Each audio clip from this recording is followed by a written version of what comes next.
काले पंखों की रात।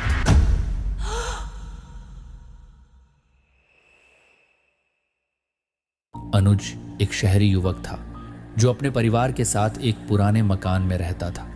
ये मकान शहर के एक कोने में एक सुनसान इलाके में था। अनुज को अक्सर रात में एक अजीब सी आवाज सुनाई देती थी, जैसे किसी ने जोर से कांव कहा हो। ये आवाज उसे हमेशा आधी रात के आसपास सुनाई देती थी और वह यह सोचकर डर जाता था कि यह किसी कौवे की आवाज हो सकती है। एक रात अनुज ने तय किया कि वह इस आवाज के रहस्य का पता लगाएगा। उसने अपने मोबाइल की टॉर्च ली और आवाज की दिशा में चल पड़ा। उसने देखा कि उसकी छत पर कुछ कौवे जमा थे और उनकी आंखें चमक रही थीं। लेकिन एक कौवा बाकी सबसे अलग था। उसका आकार और आंखों की चमक बाकी कौवों से अधिक भयानक थी। अनुज ने जैसे ही उस कौवे को देखा, उसके शरीर में एक अजीब सी ठंडक महसूस हुई। अचानक वह कौवा उड़कर अनुज के सामने आ गया और एक भयानक आवाज में बोला, तुमने मेरे श्रापित घर में कदम रखा है, अब तुम्हें इसका परिणाम भुगतना होगा। अनुज हक्का बक्का रह गया। उसे लगा कि वह सपना देख रहा है, लेकिन उस कौवे की आंखों की चमक ने उसे सच का एहसास दिला दिया। अनुज ने डर के मारे वापस भागने की कोशिश की, लेकिन उसके पैर जैसे जमीन में धंस गए थे।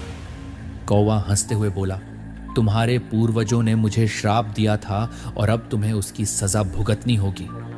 उसने अपने पंख फैलाए और एक मंत्र जैसा कुछ बुदबुदाया। अनुज की आंखों के सामने अंधेरा छा गया और वह बेहोश हो गया। जब अनुज की आंखें खुली तो उसने खुद को एक अजीब और भयानक जगह पर पाया। वहां चारों तरफ काले कौवे थे जो उसे घूर रहे थे। अनुज ने देखा कि वे अब एक सामान्य इंसान नहीं था, बल्कि उसकी आत्मा को कौवे की आत्माओं में बदल दिया गया था।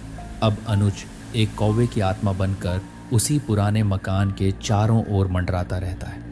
उसकी चीखें रात के अंधेरे में सुनाई देती हैं और जो भी उस मकान के पास जाता है उसे अनुज की कहानी सुनाई देती है। कहते हैं कि अगर कोई उस मकान के पास आधी रात को जाता है तो उसे अनुज के चीखों की आवाज़ सुनाई देती है, जो उसे वापस भागने के लिए चेतावनी देती है।